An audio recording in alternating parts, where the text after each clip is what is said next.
Welcome to Dunia Dalam Fakta. Berikut adalah 10 destinasi wisata menakjubkan dari berbagai belahan dunia. Santorini adalah sebuah pulau cantik yang terletak di gugusan Cyclades, wilayah tenggara Laut Aegea. Santorini merupakan salah satu destinasi wisata favorit para wisatawan di dunia. Pulau ini berjarak sekitar 200 km di sebelah tenggara daratan utama Yunani. Santorini memiliki salah satu panorama terindah di dunia, yaitu bangunan-bangunan berarsitektur unik. Apalagi letaknya di tepi tebing, sehingga berpadu dengan hamparan biru perairan Laut Aegea.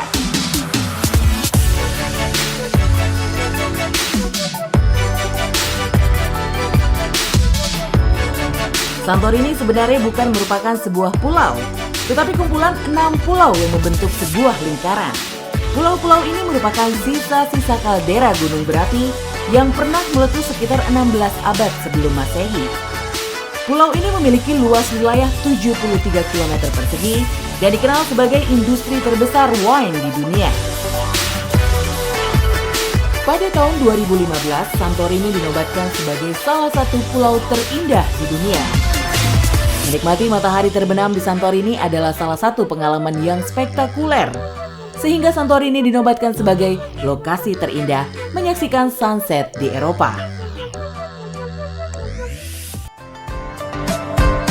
Zhangjiang merupakan sebuah kawasan pegunungan seluas 300 km persegi di kawasan Landform Geological Park yang terletak di Provinsi Gansu, China. Berbeda dengan pegunungan pada umumnya, Zhangjiang memiliki tampilan unik dengan pegunungan yang berwarna cerah. Warna-warna tersebut berasal dari fenomena geomorfologi petrografi, berupa pembentukan formasi batuan dari pasir merah dan mineral yang terjadi sejak zaman Kapur, tepatnya pada 24 juta tahun yang lalu.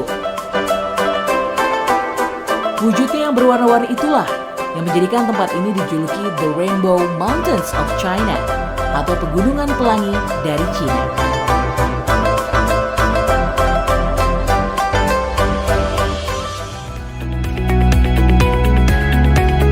Antelope Canyon, lembah yang dalam dan luas di antara dua tebing curam atau biasa disebut ngarai. Ngarai ini berada di Page Coconino County, Arizona, Amerika Serikat. Antelope Canyon terbagi menjadi dua, ngarai antelope atas atau The Crack dan ngarai antelope bawah atau Corkscrew. Antelope Canyon terbentuk dari angin dan air yang mengerosi batuan pasir Navajo selama ribuan tahun. Banjir bandang dan proses subaerial mempercepat proses tergerusnya batuan. Akibatnya, terbentuklah celah dan patahan indah yang terukir secara tidak langsung di dinding ngarai.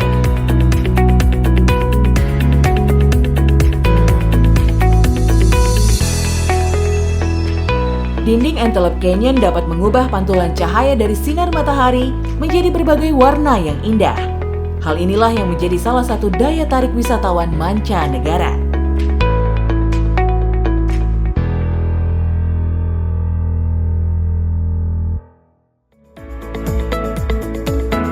Belanda memang terkenal akan bunga tulip. Bunga dengan aneka warna yang cerah itu telah menjadi ikon Belanda sejak lama yang menjadikannya mendapat julukan negeri tulip. Salah satu tempat terbaik melihat tulip di Belanda adalah di Noord-Oostpolder dan Lisse. Noord-Oostpolder adalah surganya kebun pertanian bunga tulip. Di sini mata Anda akan dimanjakan dengan hamparan padang tulip yang sangat mempesona dengan warna-warna cerahnya.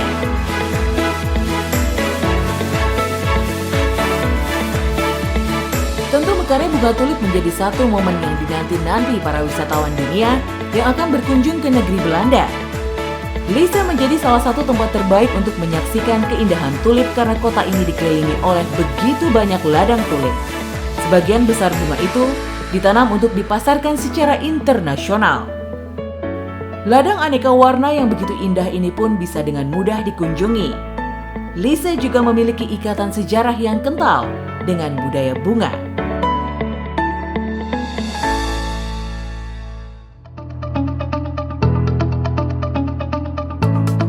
Taman Nasional Lençóis Maranhenses terletak di negara bagian Maranhão di timur laut Brazil, adalah salah satu tempat yang paling mengagumkan dan unik di dunia.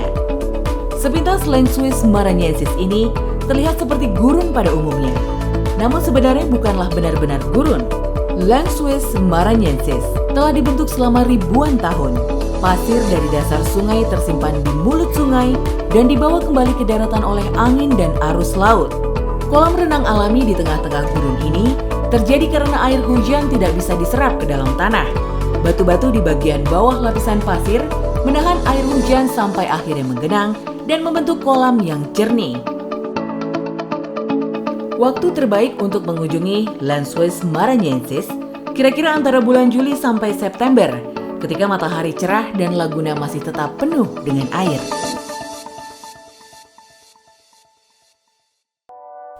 Berlokasi hanya 2 jam dari Tokyo, Hitachi Seaside Park adalah objek wisata paling terkenal di prefektur Ibaraki. Taman dengan luas sekitar 350 hektar ini berada di tepi Samudra Pasifik dan sudah dibuka untuk umum sejak tahun 1991. Di sini ada jutaan tanaman bunga yang mekar di musim yang berbeda-beda, menjadikan Taman Hitachi dapat dinikmati sepanjang tahun dengan pesona dan kecantikan yang berbeda-beda di setiap musimnya. Salah satu yang menarik dari bunga kocha yang mekar di musim gugur. Bunga kocha berubah warna dari hijau menjadi pink menyala. Bentuknya yang terlihat seperti bulatan merah muda, membuat kita seperti melihat bola-bola pink tersebar di seluruh area taman yang menyejukkan mata. Bunga kocha akan tumbuh dan mekar sekitar bulan Juli sampai dengan Oktober. Wisatawan bisa berkeliling area taman dengan berjalan kaki atau menyewa sepeda yang tersedia di area pintu masuk taman. Menghabiskan waktu memandangi bunga sambil ditemani tiupan angin laut menjadi pengalaman yang tidak terlupakan di Hitachi Seaside Park. Tidak kalah menariknya apabila Anda mengunjungi Hitachi Seaside Park ketika musim semi tiba, di mana bunga Nemophila atau yang dikenal dengan Baby Blue Eyes sedang mekar dengan indahnya. Puncaknya adalah pada bulan April hingga Mei, di mana Anda akan dimanjakan dengan panorama indah dari 4,5 juta bunga Nemophila di seluruh taman. Periode mekar ini disebut Nemophila Harmony dan menarik banyak sekali pengunjung dari seluruh dunia. Bunga Nemophilia yang berwarna biru cerah akan terlihat seperti warna ungu muda dari kejauhan. Warna ini tentu semakin mempesona bila dipadukan dengan langit biru yang sempurna. Pamukkale berasal dari bahasa Turki yang artinya kastil kapas. Pamukkale berada di provinsi Denizli di barat daya Turki. Kompleks air panas ini memiliki panjang 2.700 meter dan lebar 600 meter dengan 17 sumber air panas yang tergabung menjadi satu.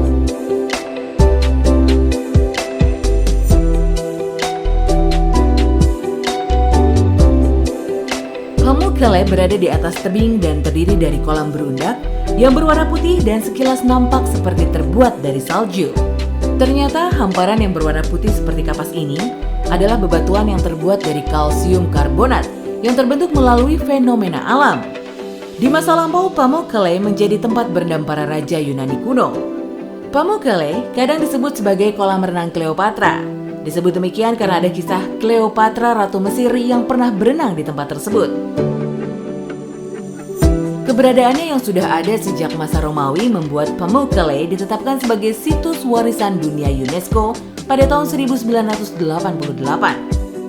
Saat musim dingin, air di Pamukkale tidak membeku dan masih terasa hangat.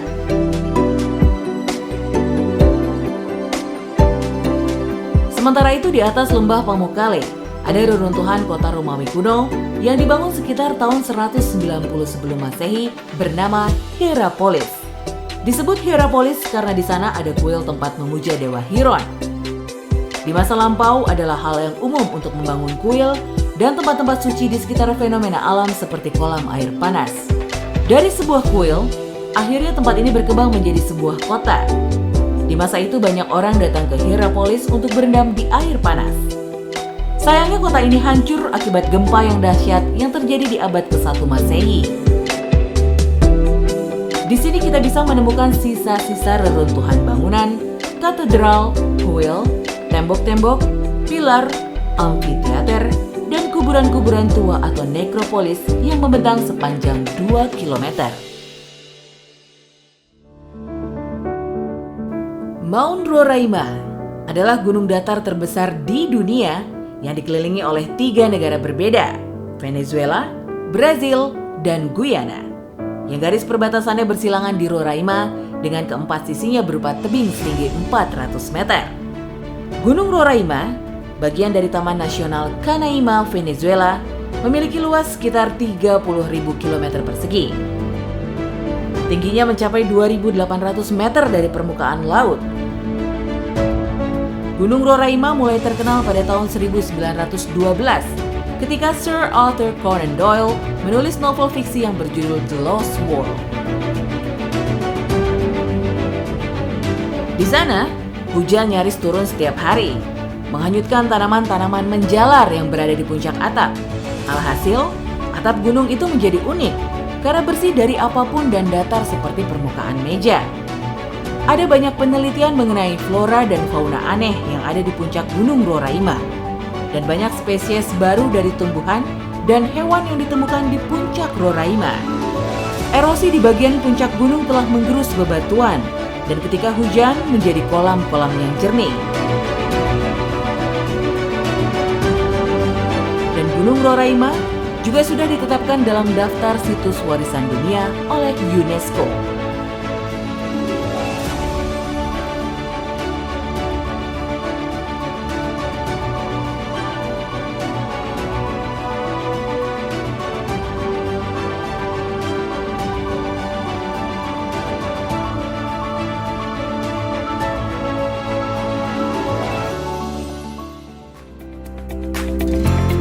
Salar de Uyuni adalah dataran garam terluas di dunia. Terletak dekat puncak pegunungan Andes atau sekitar 200 km sebelah selatan ibu kota Bolivia, La Paz. Dataran garam ini terbentuk oleh beberapa danau prasejarah yang berubah bentuk sekitar 30.000 sampai 42.000 tahun yang lalu. Salar de Uyuni memiliki luas sekitar 10.582 km persegi dan terletak di ketinggian 11.995 meter di atas permukaan laut. Dalam setahun, Salar de Uyuni mendapatkan beberapa kali curahan hujan hingga tertutup lapisan air tipis. Saat itulah panorama di Salar de Uyuni begitu spektakuler karena dengan permukaannya yang datar dapat memantulkan refleksi langit dan awan di atasnya dengan jernih dan sempurna. Seakan-akan langit menyatu dengan tanah menghasilkan ilusi yang tanpa batas. Pemandangan yang mengagumkan bagi siapa saja yang menyaksikannya. Inilah yang menyebabkan tempat ini dijuluki cermin alam terbesar di muka bumi. Meteora berlokasi di bagian tengah Yunani, tepatnya di kota Kalambaka, Provinsi Thesali. Membutuhkan waktu sekitar 4-5 jam untuk sampai ke Meteora dari ibu kota Athena. Daya tarik utama pada Meteora tidak lain adalah deretan pilar batunya. Para ahli geologis memperkirakan bahwa proses pembentukan pilar-pilar batu tersebut telah dimulai sejak 60 juta tahun yang lalu, yakni pada periode Paleogen. Meteora terdiri dari 120 pilar batu yang berada di ketinggian 313 meter di atas permukaan laut. Bukan hanya indah, Meteora juga merupakan tempat yang sakral bagi penduduk setempat. Tidak kurang dari 24 biara dibangun di puncak-puncak pilar batunya. Dari ke-24 biara tersebut, hanya 6 yang masih digunakan hingga sekarang. Kata Meteora sejatinya berasal dari bahasa Yunani, meteoros, yang artinya tengah langit. Konon, ke-24 biara yang berdiri di atas pilar-pilar batu tersebut tampak seperti melayang di angkasa. Dan wujud pilar-pilar batunya terlihat seperti deretan jari raksasa jika dilihat dari bawah. Itulah yang menyebabkan penduduk setempat menamainya Meteora atau tengah langit.